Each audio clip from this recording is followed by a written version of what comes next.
A Divina Comédia de Dante Alighieri, Purgatório, canto 12. Virgílio chama a atenção de Dante, que deixa de conversar com Oderise de Agóbio, e acelera o passo. O poeta mantuano chama-lhe atenção para o chão onde pisa. Ali estão retratados vários exemplos de orgulhosos punidos: Lúcifer, Briareu, Nemrod, Níobe, Saul, Aracne, Roboão, entre outros. Antes de passar para o próximo degrau, o anjo apaga um dos pés da testa de Dante, o que o faz sentir-se mais leve. Parelho eu ia, como bois que vão jungidos sob a mesma canga, com aquela alma carregada, até onde me permitiu o doce pedagogo. Mas quando ele disse, deixa-o e segue adiante, pois aqui quem é bom com as velas e os remos empurra, e quando pode seu próprio barco, pus-me em pé, ereto, e segui satisfeito os passos do meu mestre. E ambos nos víamos cada vez mais leves. E ele me disse, olha para baixo, te sentirás bem para tornar mais tranquilo o caminho. Vê o leito em que teus pés pisam. Assim como nos túmulos da terra, colocam-se a esfinge do sepultado a fim de preservar-lhe a memória, onde chora-se sua morte por força da lembrança, que só os pios alcança. Ali eu vi imagens tais, muito melhores por causa da arte que as faz, figuradas pelo chão do monte que por degraus avança. Vi de um lado aquele que foi criado de forma mais nobre que qualquer outra criatura, despencando do céu como um raio. Vi do outro lado Briareu jazer, fulminado pelo raio celestial, tombado no chão, frio como gelo. Vi Timbreu, que é Apolo, Palas e Marte, ainda armados em volta do pai, olhando os membros dos gigantes apartados. Vi Nemrod, aturdido ao pé de sua grande obra, que é a Torre de Babel. A olhar as gentes que ensinar foram tão soberbas quanto ele. Ó Níobe, com que olhos tristes eu te vi desdenhada no chão, entre os teus 14 filhos mortos. Ó Saul, em cima da própria espada aparecesses aqui, morto em Gilboé, monte em que não mais se viu chuva nem orvalhada. Ó louca Aracne, te vi já meia aranha, triste e embaraçada nos fiapos de obra que muito mal te fizeste. Ó Roboão, a tua imagem aqui já não parece tão ameaçadora, mas sim assustada, montada num carro sem ninguém a seu encalço. O duro pavimento ainda mostrava como Alquimeon fez sua mãe pagar caro pelo desventurado colar, o filho de Anfiaral. Mostrava como os filhos se lançaram sobre Senaqueribe, dentro do templo, e como ali o deixaram morto. Mostrava a ruína e o cruel estrago que fez Tamires, quando disse a Ciro, quiseste sangue, então de sangue te farto.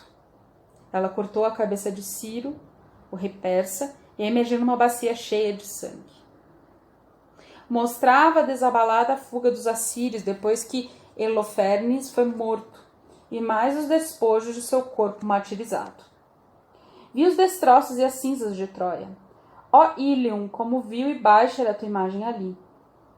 Que mestre, pintor e escultor usou o pincel, o cinzel, que extraíram esses claros escuros e traços que deixariam admirados o engenho mais sutil?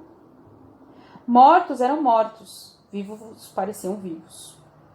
Quem viu essas cenas de verdade não as conheceu melhor do que eu, que as pisei e as vi com o tronco curvado. Ó soberbos filhos de Eva, jamais caminhastes olhando para baixo, e assim não vistes o mau caminho que percorríeis. Já tínhamos dado a volta no monte e o sol já caminhava célere para o horizonte, sem que meu espírito percebesse, tão absorto estava em outras coisas, quando aquele que sempre está atento começou. Levanta a cabeça, não há mais tempo para a contemplação. Vê ali um anjo vindo rápido em nossa direção. Vê como já retorna à sexta hora, o meio-dia. Mostra-te reverente e mede teus gestos para agradá-lo, de modo que nos envie para o mais um degrau acima. Lembra que o aqui e agora jamais retorna. Já me habituara a ouvi-lo advertir-me acerca do tempo, sendo sempre muito claro a esse respeito. A bela criatura, vinda até nós de branco, e sua face cintilava como uma estrela matutina. De braços e asas abertos, disse: Vinde, Aqui é perto dos degraus pelos quais facilmente se sobe. Poucos respondem a esse convite. Ó humanos, embora nascidos para voar, por que caem a um sopro qualquer de vento? Ele nos levou até a ponta onde havia um corte na rocha e ali roçou as asas em meu rosto. Com esse gesto, o anjo lhe apaga o P da soberba, um dos 7 P's gravados na sua fronte, como se lê no canto 9. Prometendo-me em seguida uma segura caminhada. Como pela direita para subir o monte onde está a igreja que domina a bem conduzida Florença, sobre a ponte do Rubaconte, se atenua a subida da abrupta ladeira pelas escadas que se fizeram na época em que os cadernos e as medidas não mentiam. Assim se abranda a rampa aqui, através da qual se chega ao próximo degrau, embora aqui e ali se encoste na parede que a contorna. Ao chegarmos, vozes cantavam de tal modo o Beati Pauperis Spiritum, que em latim quer dizer felizes os pobres de espírito, ou abençoados os pobres de espírito, que nenhuma palavra conseguiria expressá-las fielmente. Ai, como são diferentes essas passagens das fossas do inferno. Aqui, ao se entrar, ouvem-se cantos. Lá escutavam-se lamentos atrozes. Subindo pelos degraus santos, já me sentia bem mais leve que antes. Vi então,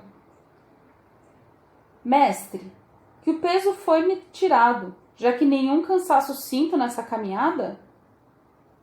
Ele respondeu, quando os pés que ainda permanecerem no seu rosto forem todos apagados, como este agora, teus pés vencerão mais facilmente o caminho, durante o qual sentirás mais prazer do que cansaço.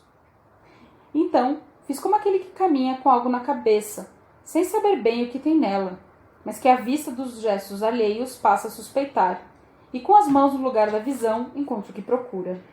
Com os dedos da mão direita, livres, encontrei só 6 letras, das 7 que o anjo portador da chave me gravara na testa. Enquanto isso, sorrindo, o mestre olhava para mim.